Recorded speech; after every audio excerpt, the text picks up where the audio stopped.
It's after 11 on this Friday morning. I'm Nick Harcourt, your host. It's Morning Becomes Eclectic. I'm happy to say that Damien Rice joins us in our studio this morning. Welcome back. How are you? Good. Excellent. Good. You got the band with you? Everybody's in town?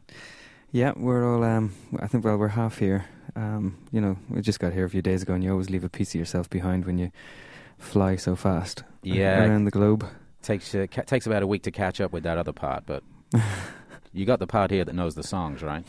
Yeah, that part always sticks around. It's the more conscious part that kind of takes a while to kind of catch up. Yeah, well, you don't need that part right now. It's all right. Welcome back. Maybe I could get you to introduce everybody in the studio with you this morning. Yeah, well, straight across from me is Tomo on sort of djembe percussion stuff. There he is. Shane's just to my right across the other side of the room. He's on bass. Looking very relaxed, I might add. Welcome back, Shane. Lisa's off to my far right on vocals and a bit of acoustic guitar as well. Hey, Lisa. And then Vivian is just to my right-hand side here on cello. This is old school. Listen, thank you so much for coming in, everybody. I'm going to throw it over to you guys for a set. We'll come back and talk, and a whole bunch of music coming up for you. It's Damien Rice on Morning Becomes Eclectic. This is 9 Crimes.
Got no excuse, and is that alright?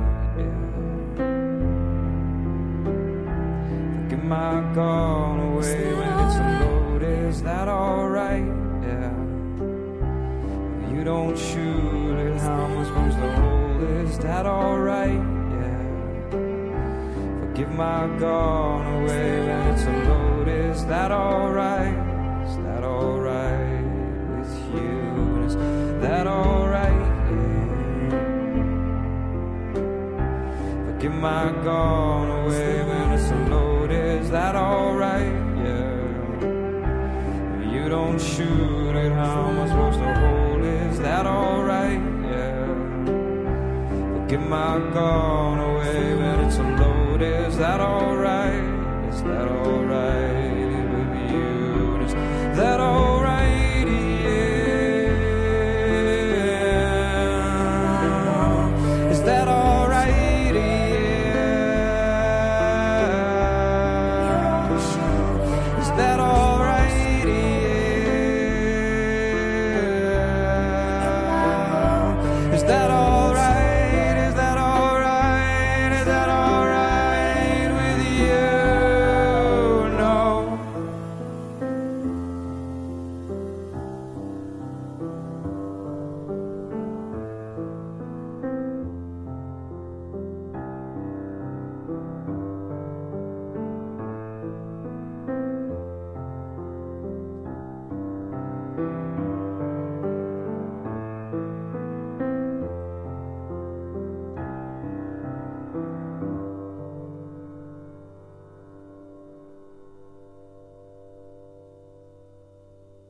why you cry. Explain to her your weakness so she understands, and then roll over and die. Oh, you can brave decisions before you crumble up inside. Spend your time asking everyone else's permission, and then run away and hide. Oh, you can sit on chimneys, put some fire up your ass. No need to know what you're doing or waiting for, but if anyone should ask, tell them I've been cooking coconut skins, we've been hanging out. Just tell them God just dropped by to forgive our sins and relieve us our down. La la la la la la la la.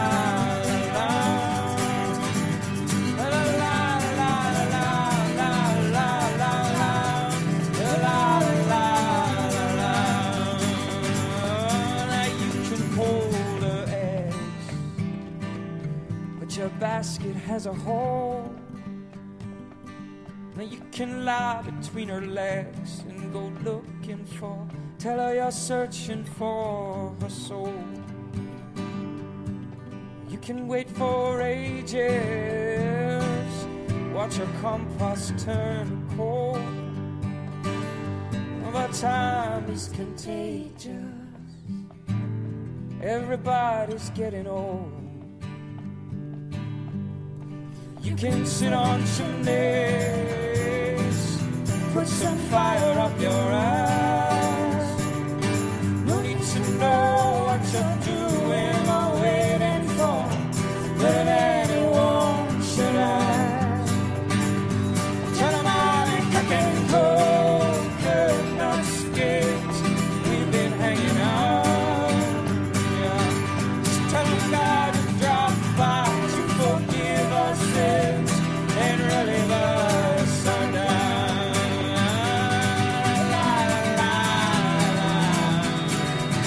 La la la la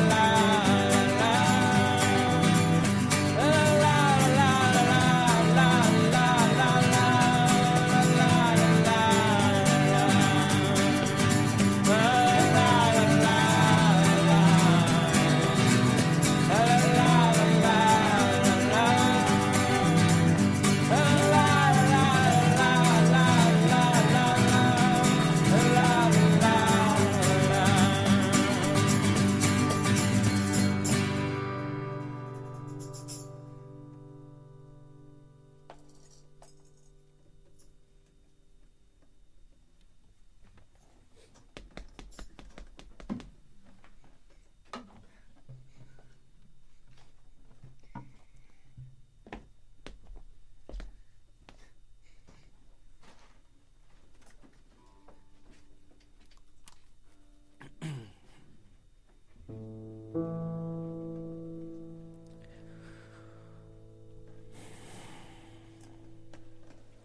What I want.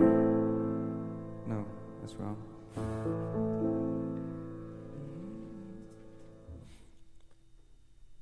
What I want from you is empty your head. Well, they say, be true, and don't stain your bed, but we do what we need to be free. And this leans on me just like a rootless tree. What I want from us is empty our minds, and we fake a farce and fracture the times that we go blind when we needed to see. And this leans on me just like a rootless, yeah.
like a rootless tree.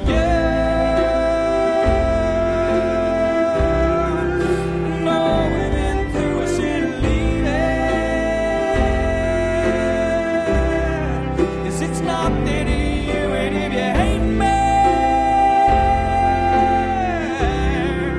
then hate me so good that you can let me out, let me out, let me out. 'Cause you're selling your out, let me out, let me out, let me out. Hell, when you're out, let me out, let me out, let me out. Hell, when you're out, let me out, let me out, let me out, let me out, let me out, let me out, let me out, let me out, let me out, let me out, let me out, let me out, let me out, let me out, let me out, yeah. And all we've been through a city leaving. 'Cause it's nothing to you, and if you hate me, then hate me so good that you can let me out, let me out, let me out. 'Cause it's hell when you're around, let me out, let me out, let me out of this hell when you're around, let me out, let me out, let me out. Hell when you're around, let me out, let me out, let me out. It's hell when you're around.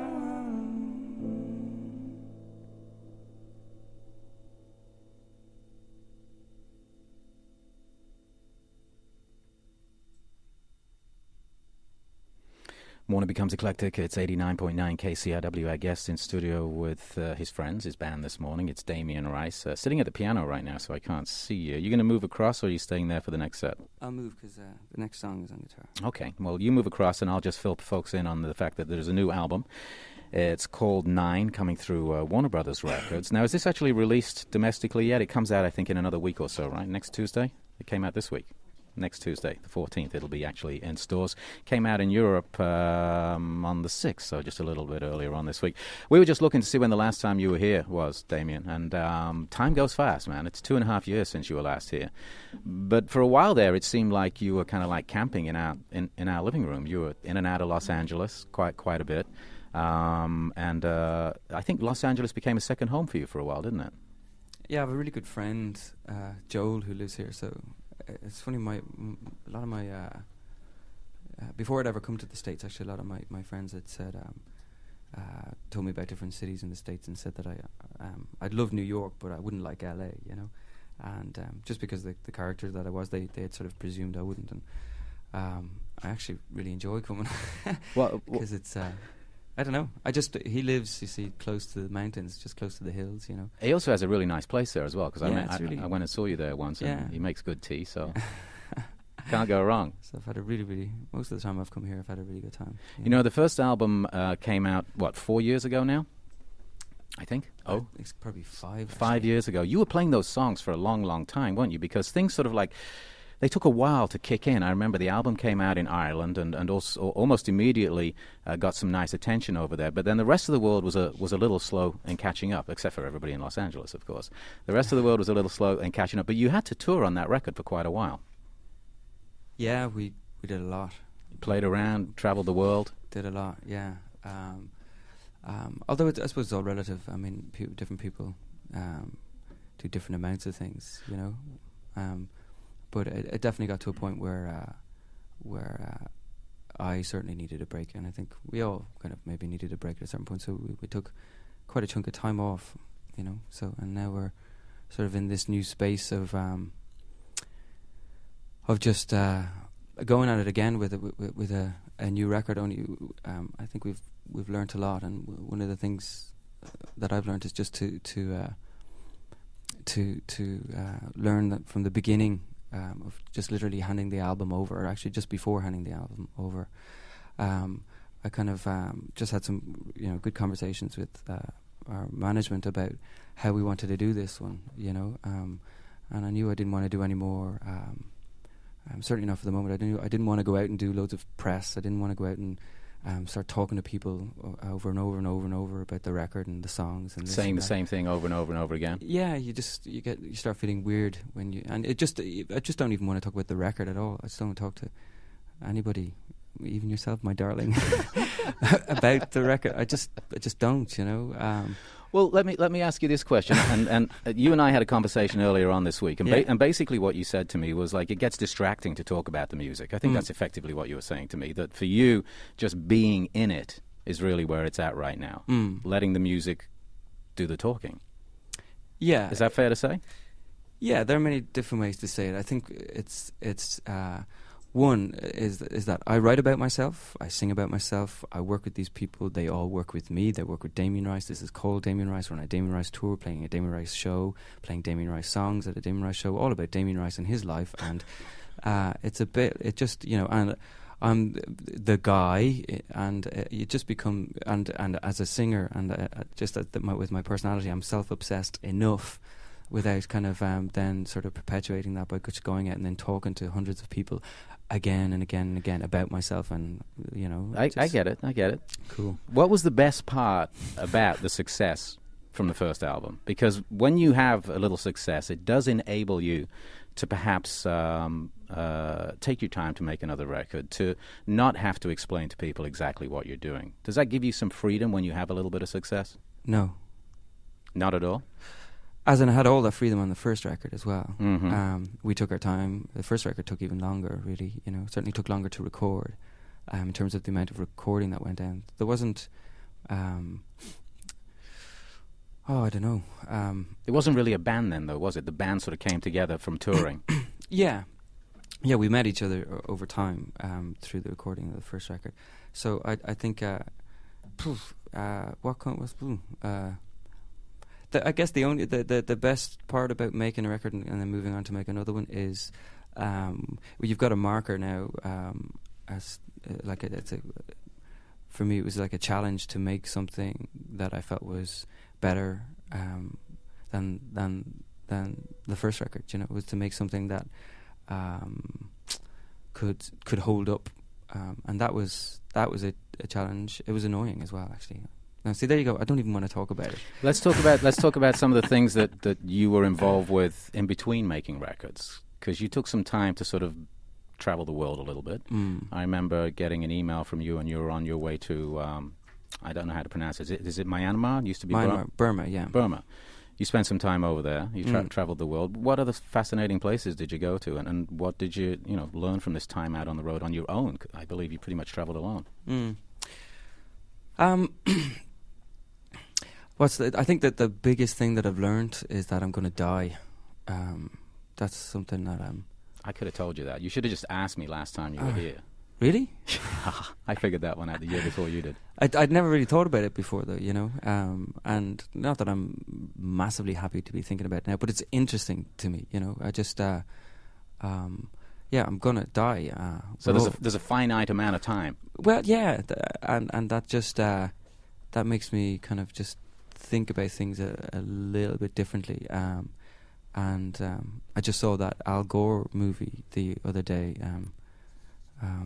on the global... The Inconvenient Truth. Yeah, on global warming. And that has pulled a handbrake somewhere in my system as well. And just made me really think and readjust. And just... I guess because as a kid, you pull spiders apart and you don't really know what you're doing. You pull their legs off and think it's great fun watching them. Not that I really did that, but I remember seeing as kids. Other kids do it. That kind of thing was done, I don't know. I'm at a point now where I realise that if you can walk across the grass, but if you stand on that that part of the grass too often, that flower, that daisy, whatever it is that used to grow up there, if you stand on it enough times, you kill it, you will. And I used to kind of think that you could, because I love pushing boundaries with people, and I love learning from pushing boundaries, and I love honesty, and I love pushing for myself, just to kind of learn how to just be really comfortable in my skin and be comfortable with who I am and what I am and the way that I am. But I've realized that sometimes you can just push too much and actually destroy something, and I'm really, I don't know, just really sensitive to that kind of stuff now that I've realized that fruitcake that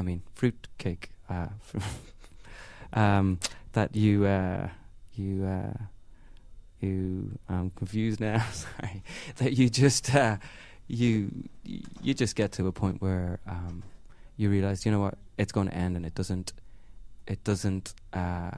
need to be a take, consume, take thing all the time. Because I definitely went through a phase where I really enjoyed just gobbling up stuff, because I felt like I grew from that. But I feel like other things are feeding me now. So the new record, as we said, comes out. I know this is just like a little sort of setup thing that artists have to do when a new album comes out. So we're really grateful that you started right here. I know that you're coming back in December for a tour. Is there going to be, back onto that treadmill, or are you going to take it a little bit easier this time around?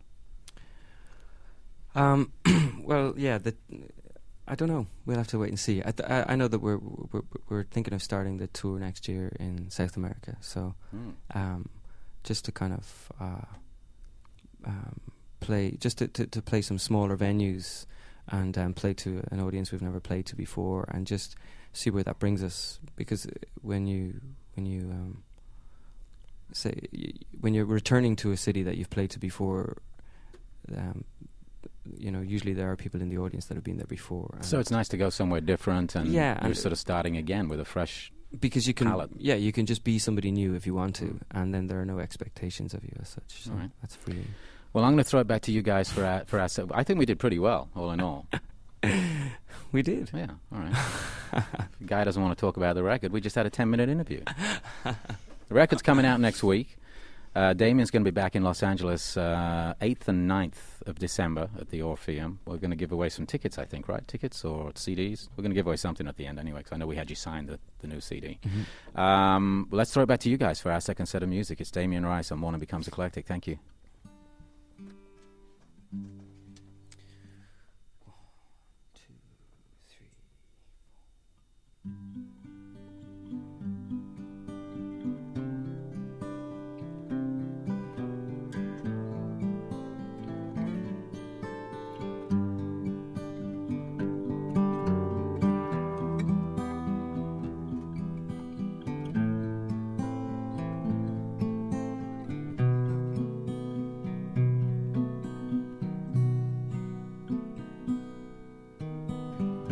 Woke up and for the first time the animals were gone.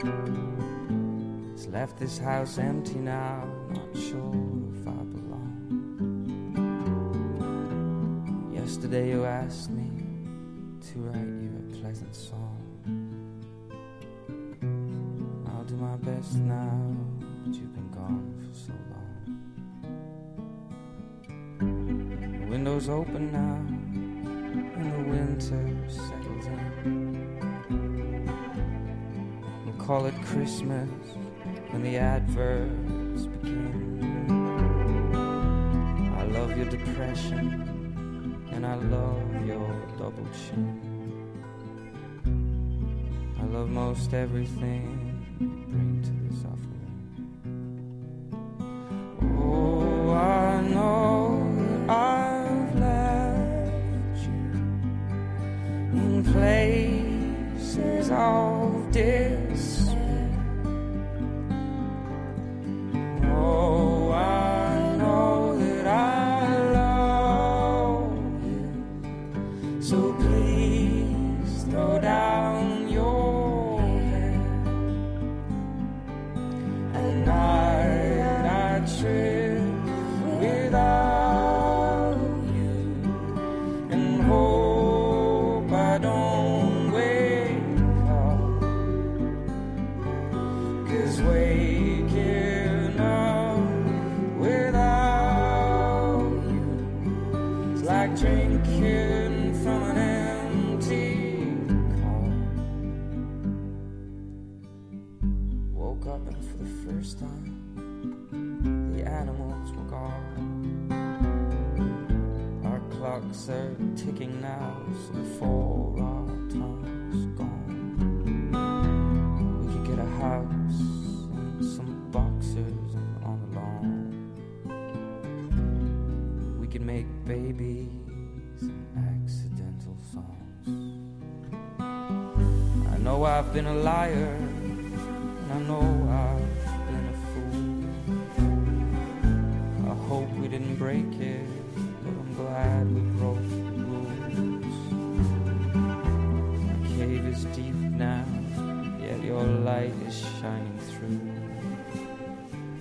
I covered my eyes, still all I see is you. Oh, I know that I've left you in places of despair.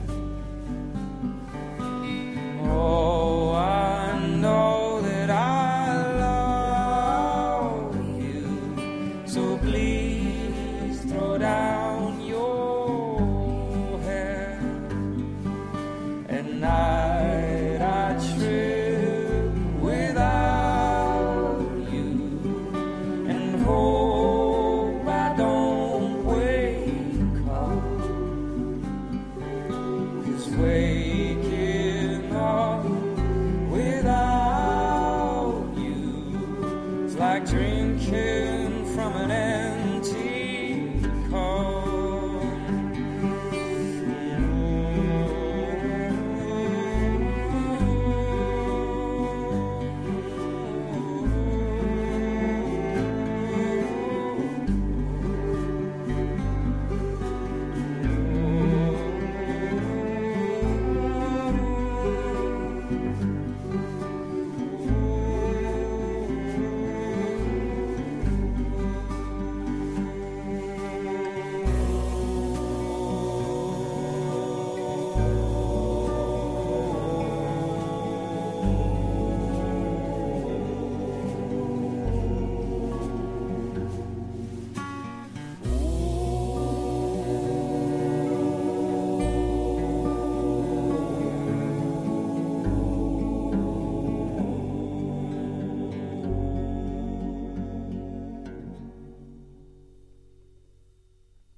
Well, I held you like a lover, happy hands, your elbow in the appropriate place.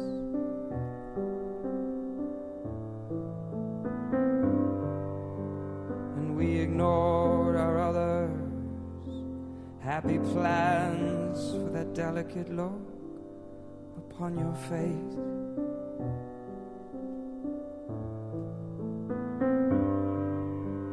Our bodies moved and hardened, hurting parts of your garden with no room for a pardon, in a place where no one knows what we have done.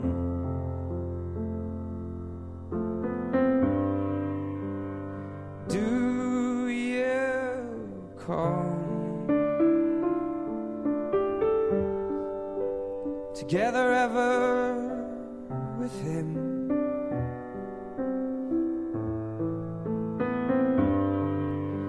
And is he dark enough to see your light?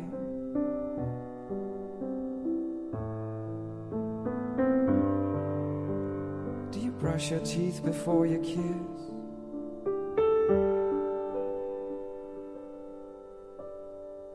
Do you miss my smell?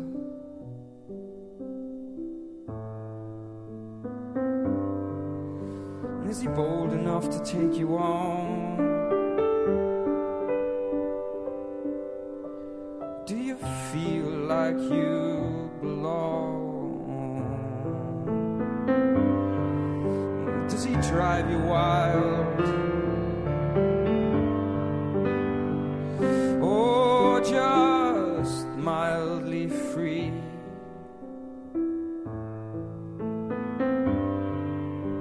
What about me?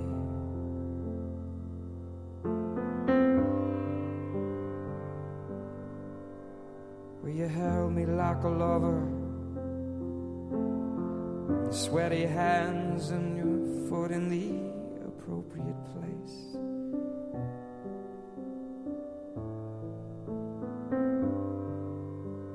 And we used cushions to cover happy glands and the mild issue of our disgrace.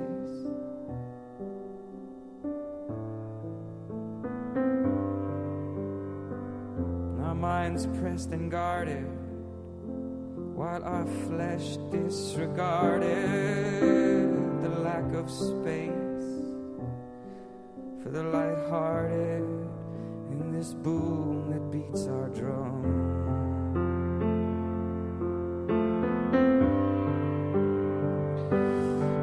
And I know I'll make you cry.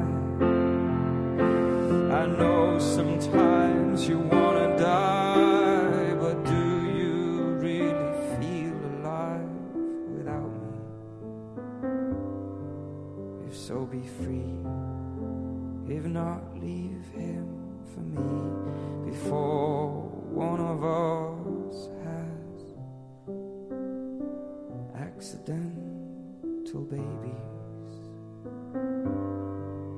For we are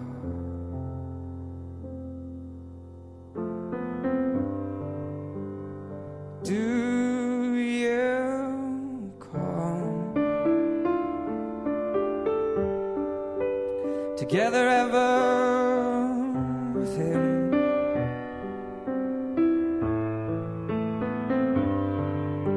And is he dark enough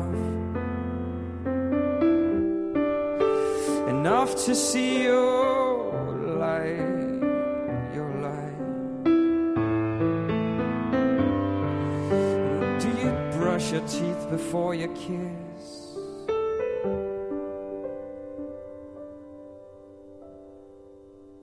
Do you miss my smell?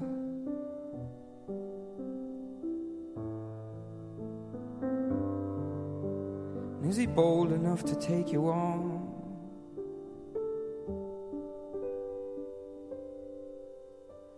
Do you feel like you belong? Does he drive you wild?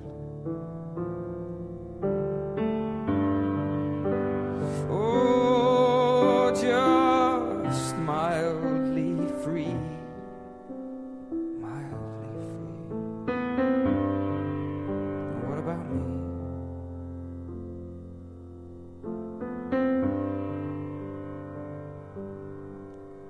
What about me?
My thanks to Damien, to Lisa and band, to Ron Holden and Bernadette, Julie Munsey, Perry Watts-Russell at Warner Brothers, Ivan Kushlik, the tour manager, Ray Guana, our sound engineer this morning, Daphne Bach, our sound intern, Marty Matulis, our web video producer, special thanks Jason Groman, Marion Hodges was our production assistant, Ariana Morgenstern produces our program. Friday, December 8th and Saturday the 9th, KCRW presents Damien Rice at the Orpheum Theatre. We have 5 pairs of tickets for our subscribers to go see the show on Friday night.